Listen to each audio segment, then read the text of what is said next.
what we learn very much in our life is how to try to influence our outer world to make the experience of in the inner world a better one.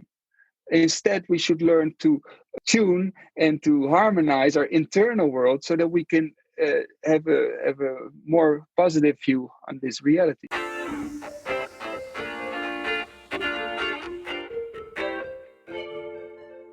The big question is this: how do we take a seemingly ordinary world and make it beyond extraordinary? In yoga, there is so much more than meets the eye, and it's not just the things we do on our yoga mats that make the biggest difference. That is the question, and this podcast will give you the answer. My name is Austin Bitsis, and welcome to Life as a Secret Yogi.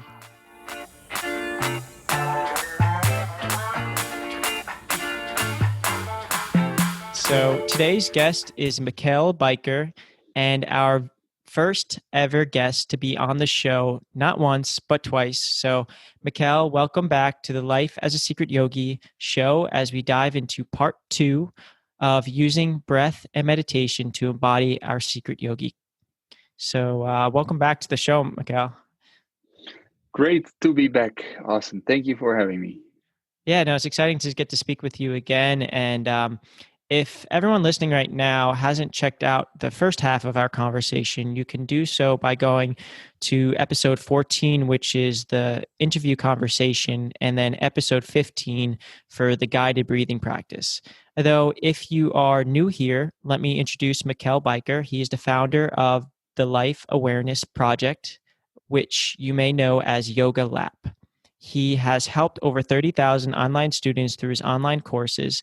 Michaël has courses on everything from breathwork to meditation to QiGong. So part 1 of our conversation was centered around this journalistic approach to my own practice, as I decided to really geek out over expanding my pranayama or breath practice and meditation practice. This was because I started to become aware that at times my breath had been shallow and my mind stressed more than usual. I came across Michaël's Breath is Life course focusing on pranayama breathwork and meditation, and was super excited to give it a deep dive. Though I assumed I wasn't alone in what I was experiencing and wanted to go about this journey as a collective group with the listeners of the show. So I got in touch with Michaël before I started his Breath is Life course. By doing this, I really hoped that taking a journalistic approach and sharing my story and having this journalistic approach to share in the areas that I was focusing on in my own practice would help the listeners of the show expand their own pranayama and meditation practices. So part 1 of Michaël and I's conversation was all about uncovering the questions such as, what can we expect? What do we need to know before starting? What's the best way to practice? And more, in the foresight that we can answer the questions together.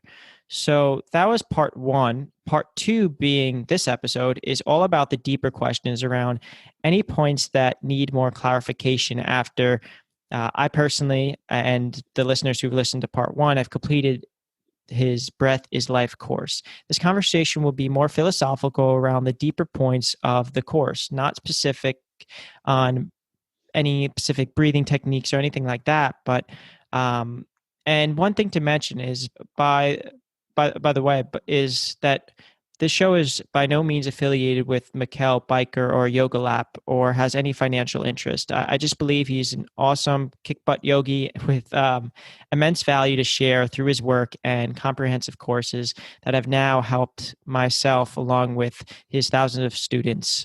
But before we dive into a little bit about the audience of this show. Our audience are those that want to take the practice of yoga, meditation, breath work, energy work, animal-assisted therapy, among other related practices, into the real world. It's a lot of people who are looking to perform at a higher level in other disciplines such as running, golf, surfing, weightlifting, freediving, basketball, art, entrepreneurship, and so on. Or those who just simply want to make life beautiful. The audience does not necessarily have the desire to become the stereotypical yogi or yoga teacher. Nevertheless, the audience would like to utilize the tools of yoga, meditation, breathwork, and these other related practices to make life beautiful. And in short, this message of the Secret Yogi is that we all have this heroic self. It's our inner source that we cultivate through the tools of yoga, meditation, breathwork, and these related practices to make a seemingly ordinary world extraordinary. It's that we all have this superhero that lives within. And these tools allow us to tap into our quote, quote, superpowers. Those superpowers being mindfulness, awareness, love, focus, and creating happiness from within, to just list a few. And ultimately, just feel good in a body that we love. We really hope this episode helps you unlock your own superpowers and embody your own secret yogi. If you like it, consider leaving a rating or review wherever you're listening to, and make sure to share it with at least one person that needs it most. So, Michaël, thanks so much for jumping on the show today. I know it took me longer than expected to finish the course, about 3.5 months to complete. Your course is very comprehensive. It was an awesome course. I'm really happy that I went through it. And I also took my time and took notes going through it. And I'm sure everyone else felt the same way. But can we start off with a brief introduction? So if somebody, say, didn't listen to part 1 where we really dove into it, but just kind of like a brief kind of recap of like who you are and what is Yoga Lab and your mission that you're working on. Yeah, wonderful. So my name is Michaël Bijker, and I have been teaching breathwork and yoga for about a decade now. Yeah, but I've been practicing this for quite a long time, especially meditation. Since the age of around 14, I started getting into that, and I really noticed how much power your mind has over your whole physical state of being and over your whole life. Basically, I noticed that, for instance, especially when I had a big car accident when I was 18 years old, and my right arm was paralyzed for some time, and some disc in my back was compressed and broken, and the doctor said you probably will keep for the rest of your life some problems there, but thank God everything became good again. Practicing a lot of qigong, a lot of yoga, but especially also mind work. And I strongly believe this is a power every human being has: the power of the mind, the power to use and create emotions, because emotions have a great power over how you perceive your life and also how you create your life. And this is unfortunately something that we don't learn anything from a young age, not in school, but this is basically the foundation of how you are going to live your life. I noticed that was something very powerful in my own life. And I started teaching others more and more, and then started this life awareness project, which is all about trying to share as much of this knowledge as possible for as much affordable price as possible, even for free if people cannot afford it. But I believe there is in a way, a kind of shift going on in the world in which people are realizing their power within and also prioritizing their time to take care of their own mind and body. But this is going both ways. But maybe we will talk about that later on in the show a bit more.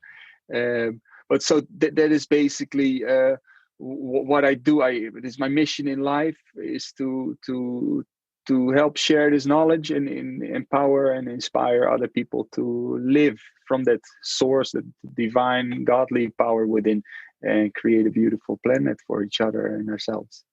Awesome. Yeah, that's an awesome mission, and I definitely want to dive more into kind of that topic.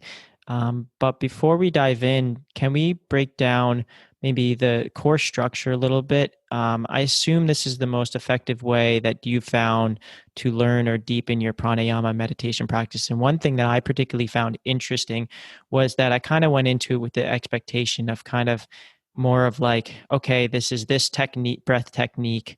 Okay, this is how you practice it.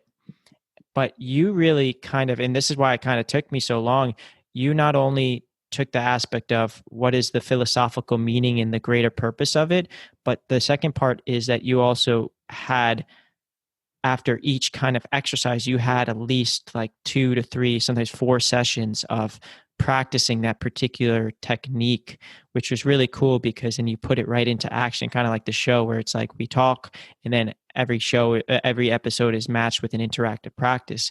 Because I mean, that's at least how I learn. I mean, there's all different types of ways people learn, but can we just discuss about like kind of the process of somebody, is that the best way? I'm sure it is, because I mean that's how you structured your course, but can we talk about that a little bit? Yeah, for sure. The thing with learning something is it happens both through knowledge, which you absorb with the mind and understanding, but the actual experience of something gives a whole deeper level of knowledge, gives a whole deeper level of knowing something through your own experience. So that's why in this course I start off with teaching also a bit sometimes the scientific reasons why a certain breathing technique is good for you and what results and what effects it has on the physical body, and then explaining also a lot about how to do the techniques, because it has to be done correctly, obviously. But yeah, then if somebody starts practicing by itself, he or she still has to be guided in what is it that you have to pay attention to, what are the signs, what are the ways to use your awareness and your mind to create a deeper understanding about yourself, this reality, your physical body, everything that you are. And therefore, it's good to guide people through it. So that's why for, like you said, a breathing session, sometimes there are 3 or even 4 different sessions to go into a deeper level of understanding what the true purpose of the breathing technique is. Because what I see a lot now also is there are many wonderful breathing techniques to be found on different mediums, YouTube and everything also, and it is really great.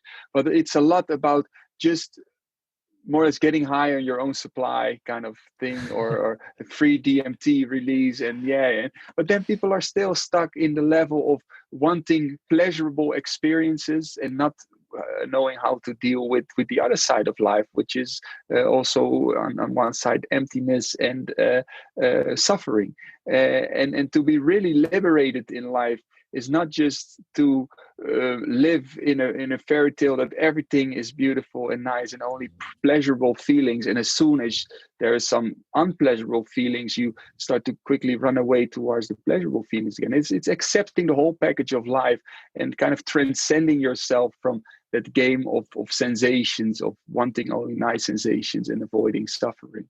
So therefore, in this course, it is really about that, about going to the deeper levels and layers of understanding the breathing practices, but also understanding what you are and how your mind, your emotions, and your whole experience of life is working. Mm-hmm. Yeah, that's funny, getting higher in your own supply, but it's so true. It's like there's kind of like when somebody just kind of goes on YouTube or just looks up one particular area, it's like there's the whole kind of package and the holistic approach to how it's going about. But what I think is great in the optimistic view of that is like what you mentioned before, is like people are becoming more aware. And I think as a collective community, we're becoming more aware as our impact on each other, but also our awareness within. And people are becoming a lot more open-minded to these concepts. It's just now kind of taking them from, okay, they have some intent. Now let's kind of teach them kind of like how you've done through the course. Absolutely, and it's great. Don't get me wrong that it's all there on to be found. I have a lot of videos on YouTube, also other people, a lot of videos. That's all very beautiful. However, that is just like the getting high of your own supply is true. I mean, it's very pleasurable, and you feel like woo, and. The thing though is you can take it a lot deeper, this whole practice. So it's good that people start to get to know this practice and start to feel like, hey, it's actually nice to do. And yeah, slowly, after doing it a couple of weeks or months or years, they will start to understand, hey, there's a deeper layer in it also to be worked with in this kind of practices. So that's it's all good. It's all good.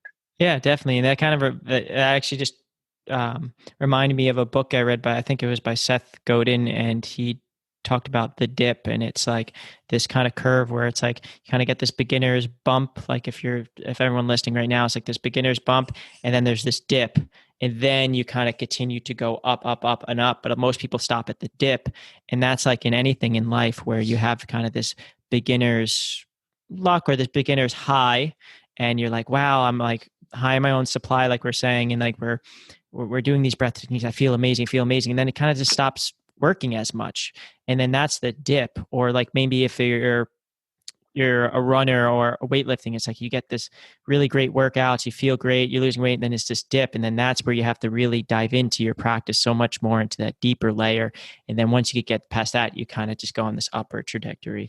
So yeah, I mean, that just kind of reminded Definitely. me of that. But so the second part of this conversation, I really want to dive into some of the philosophical points of this course, and particular points that I've noted, and of quotes that you spoke about. So the first one was being this humble observer of life and letting life happen as it comes and goes, accepting life, otherwise life can become frustrating, and wanting to control everything, learning to accept and let go, influence what we can influence.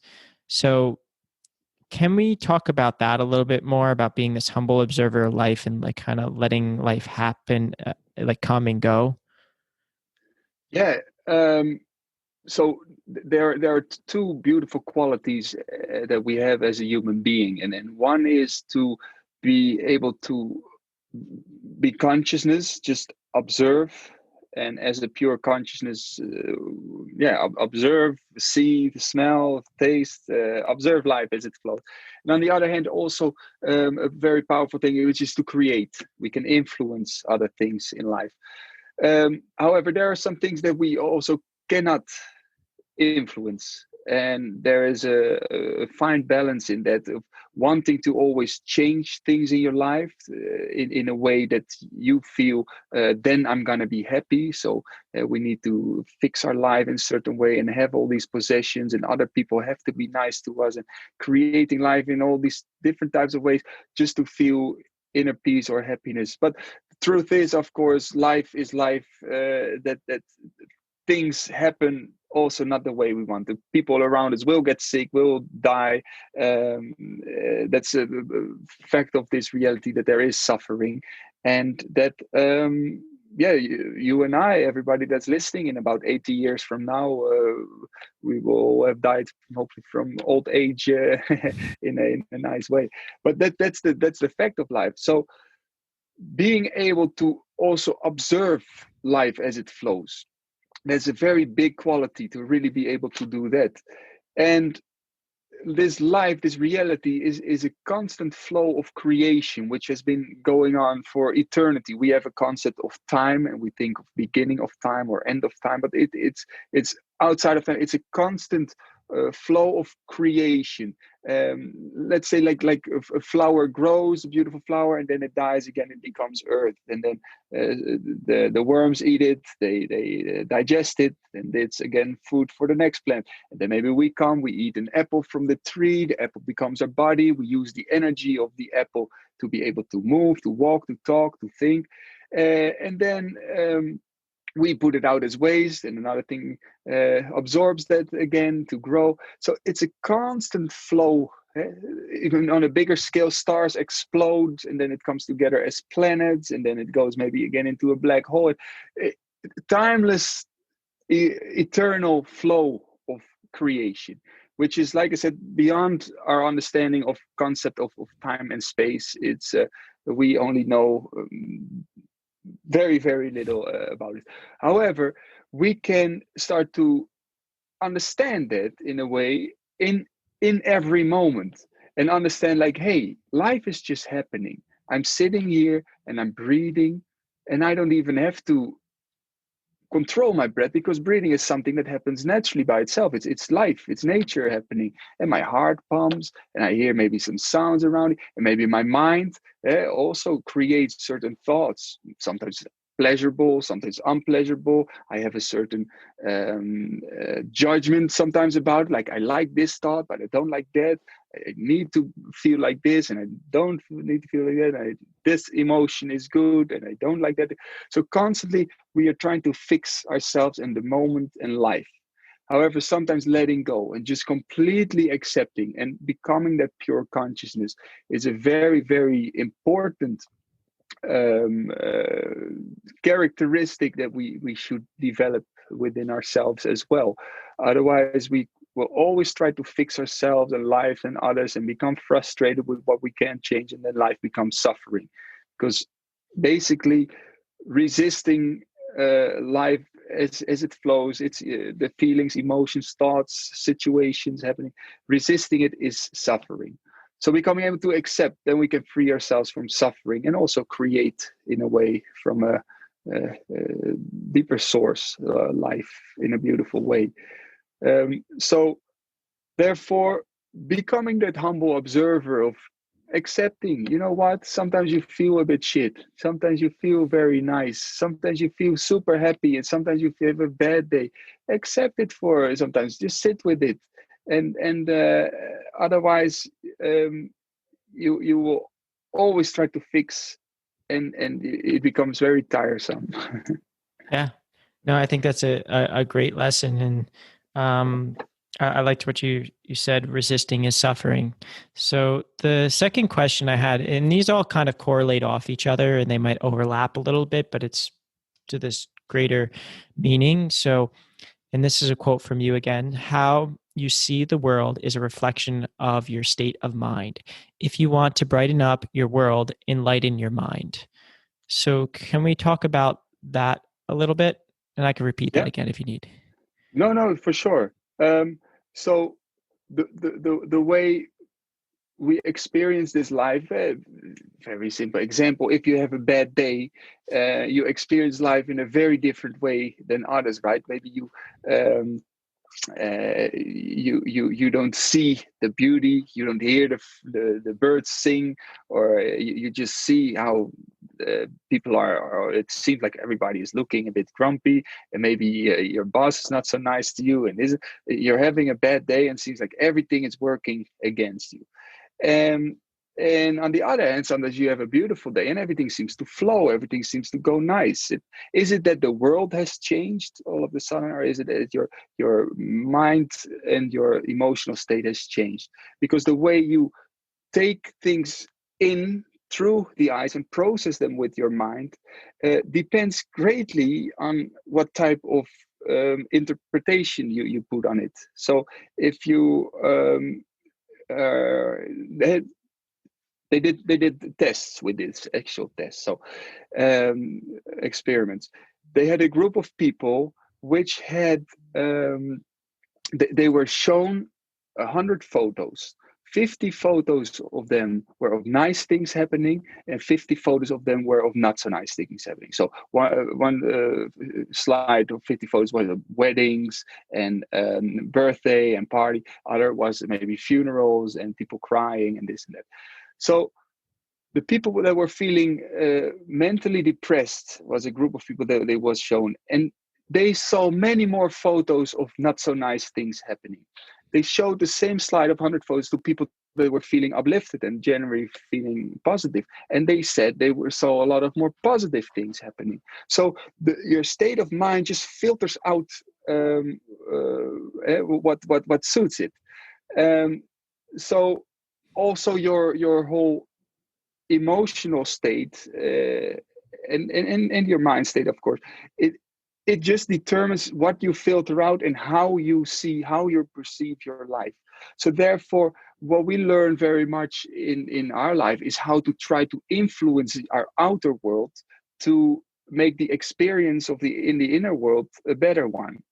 Instead, we should learn to tune and to harmonize our internal world so that we can have a more positive view on this reality. And also, of course, the things that you choose. If you're feeling a bit down, and not empowered, and you're feeling a bit depressed, you won't choose the best things for you, right? And you might choose things which come from that state of sadness, which correlate with that state of sadness, and you choose exactly the things that will actually make you more sad, right? So if somebody feels empowered and uplifted, he believes in himself. He's like, yes, let's do it. We can do that. And he's taking himself further. So the same opportunities were there. Nothing changed in the outer world, but just what you see was possible for yourself has changed. So therefore, the power is within, and hopefully we can start to understand it with people. Yeah, and I think that's part of a greater awareness, but part where I hope to get that message across, like with the show, with what you're doing with the Life Awareness Project. That's all great ways to kind of get that message out. And I love that analogy of like, it's like tuning an instrument or like tuning a guitar. And that's like working on like the internal to get that external sound. Yeah, definitely. In which I know we were talking about some technical stuff with audio. It's like get the original audio really good, so you don't have to do so much work on the back end. And that's like a big rule in audio is like make sure the original audio is really good, so you don't have to do that external work. And maybe that's a bad analogy. I don't know, but No, it's true. It's yeah, no, it's a great point. So the third thing, and another quote is, you cannot force yourself to be happy, nor fool your own mind to be happy. And we just touched upon this a little bit, but maybe in the terms of being happy and trying to fool our own mind to be happy. Is there anything that we could kind of talk about? Because I know a lot of people probably, and we were just talking about external things, but can we maybe dive into that a tiny bit more? Yeah, for sure. So thing is, happiness, joy, and feeling abundance and feeling love, empowerment is a state which is the quality of your soul. Let's say now, some people don't really believe in a soul, all these things, but it's the quality of your pure essence, your pure consciousness, and that's the quality which is already within you. However, around this purity can be some layers of, for instance, maybe something happened in the past. That's a layer that goes over it. Maybe a bit of stress about work, maybe a bit of tension about that, and all these different emotional states and mind states which are over this let's say like a shining diamond within.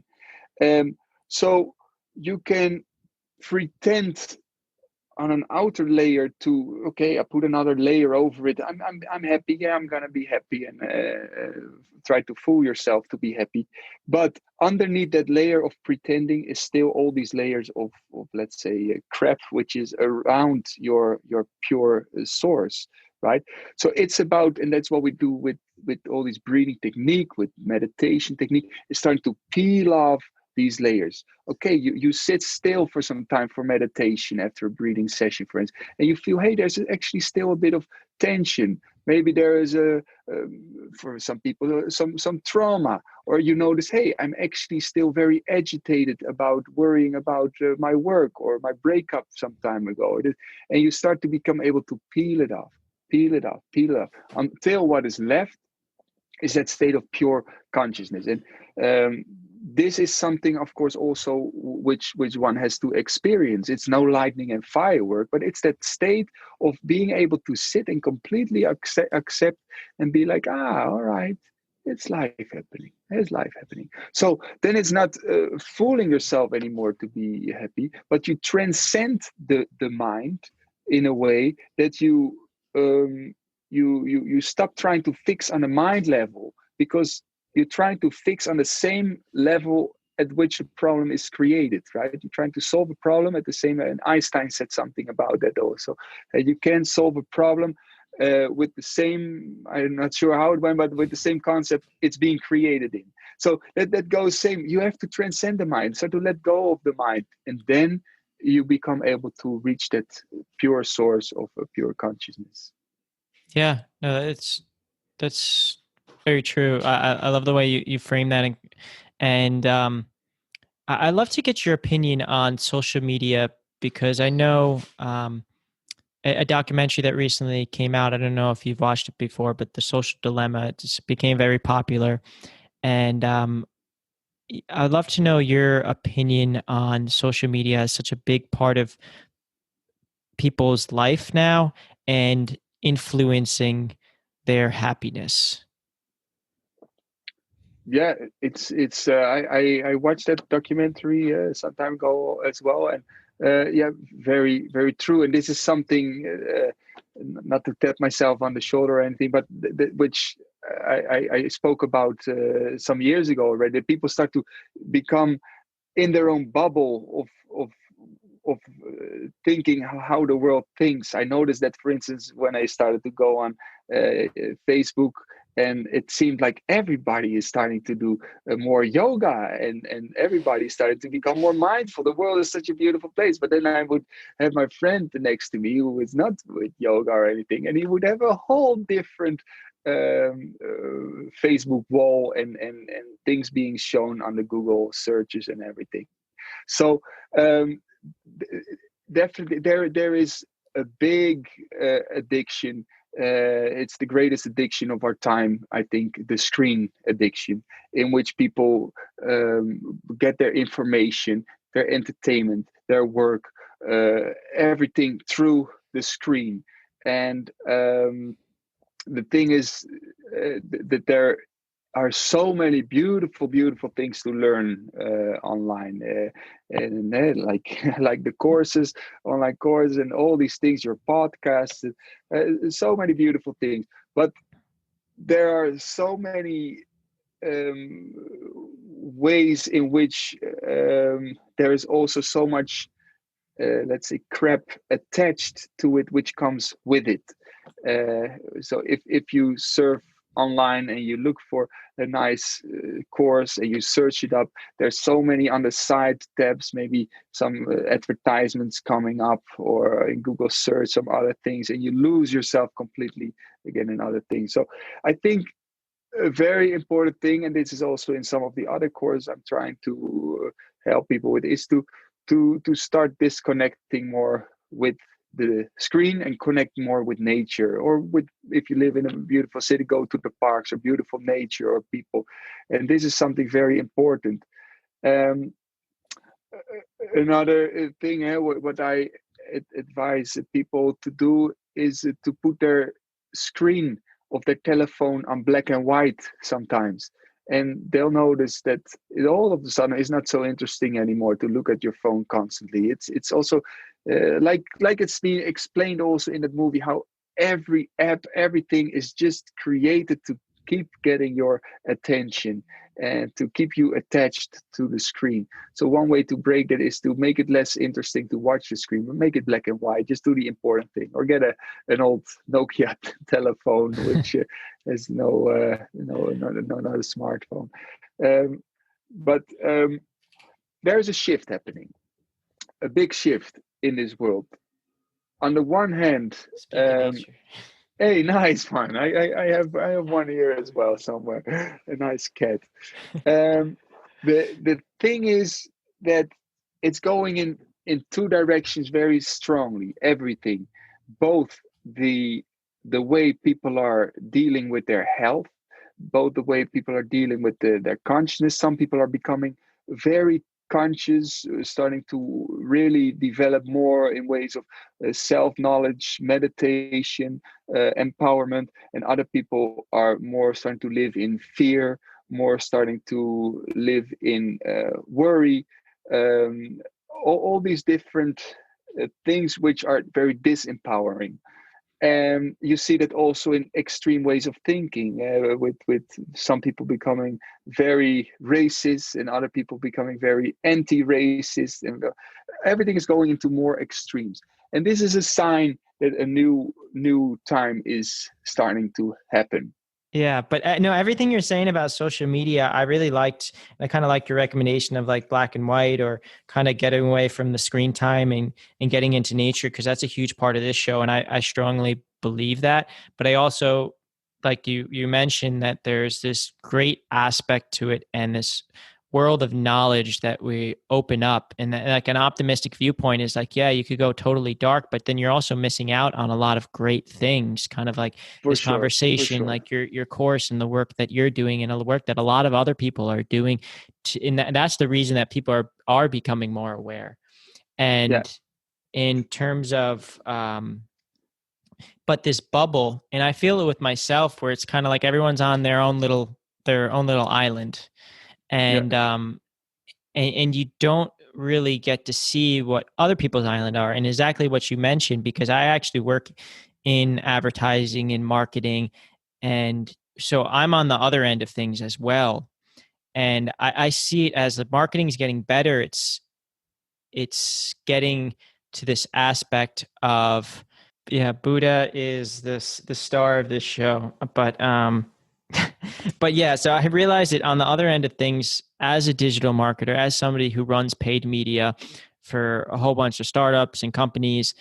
I see this aspect of giving people exactly what they want or what they need or don't even realize they need, which is good, because if you're not interested in, say, guitars and I'm getting guitar ads, or I already bought a new mattress and now I'm still getting mattress ads.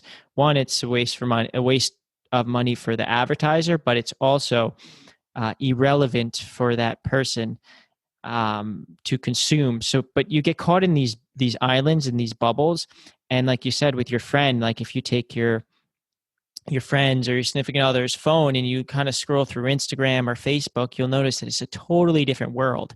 And what that creates is a divide, because I'm only interested in yoga and dog accounts. So that's all I'm going to see. So I think, oh my God, like there's so many people in this industry doing dogs, and this, like, that's all that everyone does. But then it's like there's this whole other world that I'm not getting exposure to. So it yeah. becomes this like quest for knowledge, but it's not this kind of well-rounded, open world of knowledge. And that's kind of could be argued what knowledge truly is kind of seeing all different aspects of life and not siloed to one particular bubble or island, as we kind of did it. And I like how you mentioned it's like the greatest addiction of our time. And this idea that it's like it's great, but there is a lot of noise. And that's why I find with when I go on YouTube, it's like I'm just trying to find a quick answer, like, oh, how do you, like, what's the best soap, organic soap for to clean my dishes? And then you'll find one video, it's like, oh, this is 10 reasons why, and then it's like, don't buy this because this, and it's a bunch of clickbait.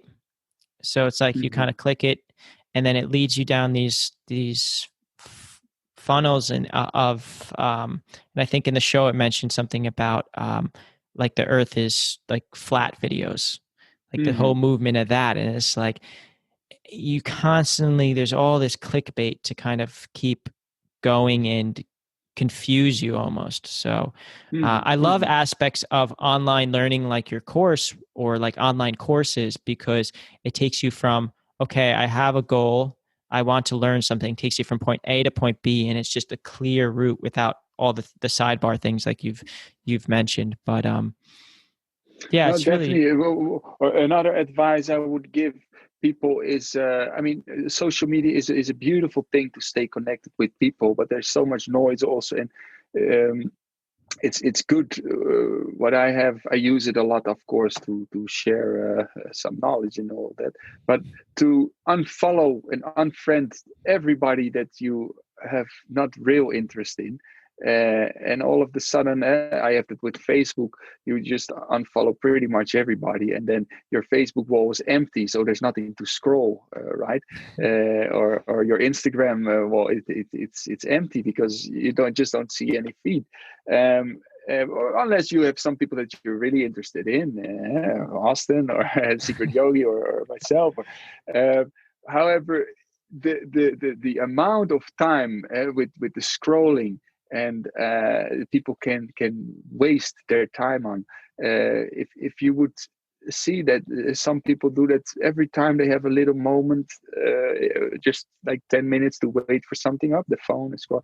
And if you would add it up in a day, sometimes it could be like 2 hours for people. Now imagine for a week, that's 14 hours. Imagine for a month, that's 56 hours. Now do that times 54. That's thousands of hours of wasted on scrolling, and making people realize that how much time you can lose on things that are unsatisfying, really. Because if you really look at it, it's not giving real satisfaction. It's not like after 1 hour of scrolling you feel like, I'm feeling full empowered and now I want to do stuff. You have that, for instance, when you go for a walk in nature, or when you play a music instrument, or when you are with good friends and laughing or something like that. So maybe write down for yourself, like, what things actually empower me in my life. That's maybe, like I said, like playing a music instrument, going for a walk, or being with your friend, or cooking food, or learning new things. And what things do you actually do but they disempower you? For instance, scrolling on your phone, or watching YouTube videos which are not really satisfying, or conspiracy videos, or this. All those things don't really empower you. And also there is so much knowledge nowadays, knowledge of what is actually going on with this coronavirus, and then you can see so many different conspiracy videos. And I'm not saying that they're not true or true. I have my idea about this, but I won't bother you with that. The thing though is, it's not like you feel satisfied after watching a video like that and think, now I'm having peace, now I understand what it is. Most of the conspiracy videos, you get a little bit frustrated maybe with the government, or you get a little bit frustrated with the whole situation of COVID and all the regulations that are going on. It doesn't give you inner peace, and it just gives you more hunger for knowledge, because you want to really know what is happening. But this hunger will never be filled up with this kind of knowledge. Your hunger will be filled up by letting go sometimes that type of knowledge, and getting to know what is actually happening right here, right now, as you're sitting in your chair, or as you're walking on the street, and as you're bringing your full awareness to the present moment. And that is connecting with your pure source, your essence, which is truly fulfilling and gives you inner peace and joy in life. Yeah, and that knowledge that you're talking about almost seems like it's the same as like this external things we were just talking about, where it's like the fancy car, the big house, like all this external kind of superficial things, and that knowledge almost kind of seems like it acts in that same way. And like what you were mentioning, like about empowering ourselves with the things that empower ourselves. Like I know for myself, like I know doing yoga or some type of work, physical practice and mental practice every day. So I know that's empowering for myself. So I have a new rule for myself that I've been using the past couple of months, where I don't even go on any type of social media until I have done something that empowers myself. So if that's like Wonderful. during the middle of the day or the afternoon or the morning, it doesn't matter. As soon as I get that done, then I'm allowed to go on it. And what I'm finding is that I don't go really on it even every day. Or like you said, you kind of unfollow a bunch of accounts that I didn't feel empowered, because a lot of times when you're scrolling, I feel my personal feelings are self-doubt, maybe confusion of what I should be doing. And it gives you this kind of lack of direction, because you're getting pulled in so many different ways and you want to consume it all. So, and then like kind of like following people that do empower you, or sometimes it's just a happy distraction. Like a lot of like the funny dog accounts that I follow. That's like half my Instagram, honestly. And it's just like, you know what, that makes me happy. And when I'm scrolling on it, I leave there and I feel good. Or I follow accounts like yourself, like your accounts, or accounts that I'm like learning something that's actionable, that's helping me learn and further my practice of that thing that is empowering me. That is yoga, breathwork, meditation, running, like those things. But Beautiful. so we've been talking about this a little bit, but in the course, So this is another quote. In the course, our goal is to learn how to connect with our true nature. We can try to create this sense of inner peace by changing these things outside our lives or making everything perfect, but it doesn't work like that. We can have all the material things we want, but we still have restlessness and still not true inner peace. It all happens within, going towards the source of ourselves. So what is this true nature or this true essence we speak about? So it's a little bit like I talked about before, your essence of that pure consciousness, right? Um, so that's what you really realize when doing more and more meditation, and you sit still and you become able to become aware of that restless mind. Like, okay, there's a lot of thoughts happening now in my mind, and there's you can listen to all this chattering in the mind. A thought is basically some conversation in your head, which you are interacting with, listening to. So the question then is, if you hear your mind talk, and if you can observe it, who is listening, right? Or if you are having a certain feeling or a certain emotion, who or what is having that experience? And that is that kind observer, if you can connect with it.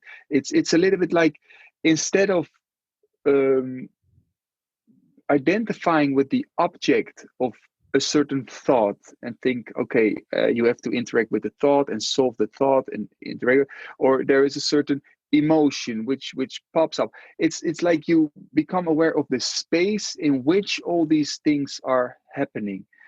So you become aware, hey, there is actually a space in which there is a thought happening. There is a space in which there is an emotion happening, or you hear a sound, or you hear this or that, and you recognize you are that space and not the objects which come up and fade away constantly again. And basically, that space has also that quality of space, of openness, of kindness, of complete acceptance, of love, of abundance, of joy. That's all already within you. However, we become so focused with our awareness, focusing just on the small, let's say, creations and manifestations of a thought, a feeling, a resistance, a pain, a this, that we only focus on the small objects and not on the space in which they are happening. This becomes very theoretical. However, through meditation, one, as you maybe experience yourself, you become aware of that, and you identify more with that uh, uh, consciousness, that pure awareness within. Yeah. No, I think it's good, and everyone listening right now, because you mentioned it a lot during the course, and it's kind of like this idea of like this inner source that we talk about, which is your secret yogi, and you carry that off your mat. That's why it's secret, because it's in the secret of other people. It's the things that you do off your mat that's usually most important. I mean, it's not the saying that it's not important what you do on your yoga mat or within your practice, but if that's only an hour of the day, what are you doing the other 23 hours of the day? And it's the secret of other people when they don't know. It's for yourself. It's your inner source that you're embodying. Um, and then this idea of separating the mind from our consciousness and going beyond the mind. How does one start to go really beyond this mind? I loved your tree analogy in your course, with like the tree and it's the roots and the wind. Can we maybe, would you be able to touch upon that? Yeah, sure. Yeah, basically, we through all these practices, we become more consciousness, more aware that what we are, real self knowledge, self realization. What is it actually that you are? What are thoughts? What are feelings? What are sensations? What is consciousness? So basically you can say, like, okay, on a very superficial level, you have your physical body and you can touch it, and then sometimes you hurt yourself and there's pain, or sometimes somebody strokes it and there is nice feeling, and it gives all these sensations. Now on a little bit deeper level, for instance, after doing a strong breathing practice, you notice there's a lot of sensations flowing through the body, through the nervous system, in a form of energy, right? Because through the nervous system is electric energy. It's a form of energy. On a subtle level, we are also energy, but you become aware, like, hey, I also have a body of energy. So when you're sitting and you make your awareness very sharp and your mind becomes very still, you become able to recognize, okay, I have a physical body, a body of energy, and there's also thoughts happening every now and then. And there's emotions happening. That's also a layer of the self. And it's also a form of energy, because every thought is a neural connection and a firing together. And there's a flow of energy through the system. And sometimes this flow of energy is very balanced and good, and you feel in peace. And sometimes it's very restless and it's very unbalanced, and you feel maybe a very agitated mind or very emotional disimbalance. And you become able to see, like, that is also what I am. And on a deeper layer, like I said before, you become able to see, like, hey, there's something observing my body, my energy body, my thoughts, my emotions. What is that then, which is observing that? And that is that state of consciousness.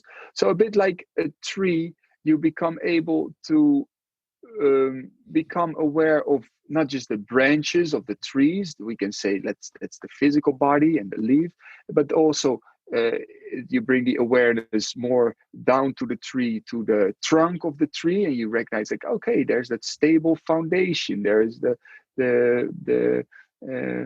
the energy body also. Then you become aware, there's also roots going into the ground, which are connected with the earth, our consciousness, your connection with the greater source, than yourself. So you become able to become aware of what you truly are on the deepest of levels when you make the mind still and the awareness sharp. Mm-hmm. And I like that analogy because it when you think of like becoming grounded in that term, like always grounded, it's like that's the tree is literally grounded with the Yeah. roots in the soil, in the earth. So to kind of conclude this section, any last words on this particular show, and this idea of making a seemingly ordinary world extraordinary by embodying your secret yogi or your inner source and unlocking your superpowers? I'd love it to kind of get your opinion on this message. Yeah. Um, the empowerment happens when you start practicing all these things, and when you not just listen to podcasts, which is great, or read books or watch videos, but when you actually start to take time every day and implement it in through your life to see real changes happening. Otherwise it stays a theoretical thing, in which you maybe know how good it would be for you if you would do it, or you look up to people who are actually doing it and living an empowered life. But when you actually start doing all these practices, you can get so empowered. Otherwise, it's a little bit like a marathon runner, or somebody who wants to go run a marathon and wants to become fit, and is only watching videos the whole day, and is only reading books about it, and doing quizzes online, and not taking an actual step. Only when you actually start to practice, your body becomes fit, strong, and like that also goes for, in this case, with the mind and your heart system. So also, it's very easy nowadays to see a lot of maybe darkness in the world, and maybe a negative uh, view on the flow of this creation, because it's all part of the flow, and it's all going to flow in a good direction again also. But are you going to be part of the light, or are you going to be part of the darkness? And what I mean by that, are you going to live a life in which you shine with joy, compassion, health, empowerment, as the light of your source, or are you just going to complain about things and are just going to worry about things or tell other people how they should live, or then you're going to be part of a darkness. So choose the side of the light, and take time every day to keep cleansing mind and heart and empowering yourself, and start shining into this world. And if a lot of people will start shining, we can make this world a very wonderful, bright place. Awesome. Yeah. You're going to be part of the light or the dark side. And I think it's a great, it reminds me of like a movie. And I mean, life kind of like a movie. So that kind of concludes the more philosophical questions. There was just a few audience questions that I just wanted to make sure I covered for them. So the first one was, what is the difference between Kalabati and Bastriki breath? If I'm saying that the last part right. Yeah, so Kapalbhati and Bastrika. Now, Kapalbhati is just with the exhalation, just a short pulse through out through the nose and contracting the belly, just very short out, only out, and the breath in happens by itself.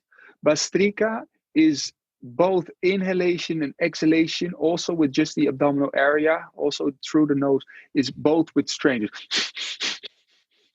It's a slight difference, but it is actually a big difference on a more subtle energetic level. Awesome. Thank you for that. And so the second question is, what are the purposes of breath holds like Kumbhaka? So basically, breath holding activates the parasympathetic nervous system, the rest and digest mode of your body. And it will calm everything down. Also, when stopping the breath, if you can do this for long periods of time, not forcing it, in no way forcing to hold your breath, or especially when you do it with the lungs relaxed, so halfway out, not holding the breath in or out, this will really start to still the mind. This is called Kevala Kumbhaka. And this will really make the mind very still. If you can slow down the breath, if you can really make the breath very subtle and calm, your mind will become subtle and calm as well. So the kumbhakas, the breath holds, have different benefits. Also, for instance, on a scientific way, if you deprive yourself from oxygen for a certain amount of times, you will stimulate very much the creation of red blood cells in the body, and you will kind of reset your whole breathing system. That's why, for instance, high altitude training is done to be on high altitude where there's low oxygen, and to still do training there so that your body has to produce more red blood cells, which is beneficial in daily life. With breath holding, you in a way train that as well, and like I said, you it's a little bit also like resetting your whole breathing pattern and breathing system. For that it's good. But in pranayama practice, yogic breathing practice, you should never force yourself in a way that you feel discomfort or you feel contractions in the body and you're still holding it. You do it all with kindness and peace. Also, when you do Bahya pranayama, which is Bahya pranayama, which is Bahya kumbhaka, which you exhale completely and then you suck the diaphragm up, then you hold the breath out. That helps, for instance, to stimulate the blood flow through the internal organs. You press old stagnant blood out through the digestive system, and new, fresh, oxygenated blood can flow through. You stimulate for the life energy to move upward, away from the sexual organs towards more the mind, in which you can have spiritual experiences. So stuff like that. Awesome. Yeah. And so this is an audience question. So how do I take my predominantly physical yoga practice or workout regime and bring awareness within? I know I should focus on my breath, but any further tips? Training the mind is something for which you sometimes need willpower.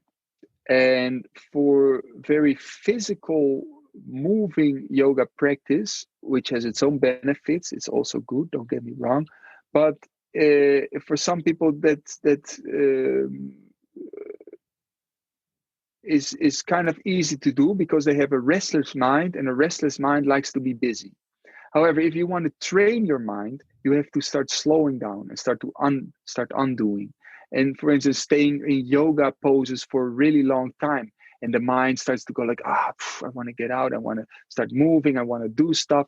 But actually, by stopping and staying in poses for long periods of time, you will start to train your mind and learn to, like we talked about earlier before in the course in this podcast, learn to observe your own mind with a little smile. Be like, there's that restless mind, and maybe you hold yourself in a certain pose which is not the most comfortable, and the mind goes like, this is stupid, you should start moving, or it's not good for this, or I don't like that.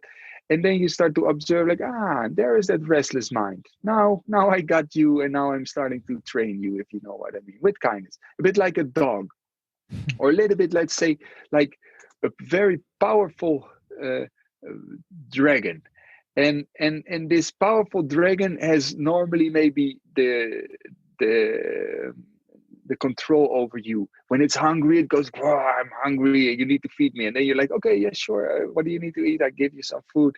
And that could be, for instance, if we see it in an analogy, your mind becomes really restless, and then you're like, quickly, I have to do something because I don't like this restless mind. So I either start eating, I start scrolling on my Instagram, or I start calling someone, just not to be confronted with this restless mind, with this monster within. Now, learn though to start to say like, no, now we're just gonna sit. So, for instance, in meditation, you're going to sit, and it's this mind monster, this powerful dragon goes like, you need to start moving because you still have to send that email, or you have to do shopping, or you need to cook, or you need to do this, just as long as you don't sit still. But then you're going to say, no, now we're going to sit still. I just observe you, and now we're going to be still. Now we're just going to start focusing on the breath. And that dragon starts to become more quiet. Before, it would become quiet because you feed it, but it keeps being hungry after some time again, and then you again have to do it. But now you get it under control, and now you become able to have the power of the mind, the power of the dragon, but you choose when the power has to be unleashed, if you know what I mean. Yeah, no, that's awesome, and thank you for sharing that. And as we kind of come to a close, what's next for you, and where can people find out more about yourself? So yeah, wonderful. If people are interested in doing this Breath of Life course that we talked about in Austin, finished and wonderful, then on the Life Awareness Project has many different types of courses, also about meditation, also about QiGong. It's on Yoga Lab with LAP, yogalab.com. And Life Awareness Project, basically, if you search that, you'll find it. And for those of you who already did the Breath is Life course and want to start sharing this knowledge with others and teaching others, then you can do the Breathwork instructor course. And you have to really have done the Breath is Life course, and you have to understood the practices. But if you want to start sharing this knowledge with others and knowing how to start make it into a way that you can spread it to many people, and also in an honest and pure way receive an income from it, then I would highly recommend doing that. And you can find it also on the Life Awareness Project website, and then you just look for a Breathwork instructor course. So that's basically what I'm now focusing most of my time on. It's with live sessions a lot. Also, it's teaching others how to guide and help others, so this knowledge will start to spread more and more into the world, and empowering and enlightening people's hearts and minds. Awesome. Yeah. And I, I appreciate that because you're part of and you've been part of this for a while, that it's kind of awakening the world and creating this collective awareness as we discussed. So yeah, everyone definitely check out that, and that will be in the show notes below. I'll also have to check it out myself. Right now, I'm going through a few other courses, one on dog training. So as I get my new puppy, Beautiful. but I'll definitely check that out after that. And it's been an absolute pleasure speaking with you today, Michaël. And I want to thank you and everyone who's listening to this conversation. Hope this episode has really opened up your mind and motivated you to utilize meditation, breathwork, and embodying your own secret yogi. And for everyone listening, also make sure to share this episode with your friends or your family. And also consider leaving a written review and rating on Apple Podcasts or wherever you're listening to right now.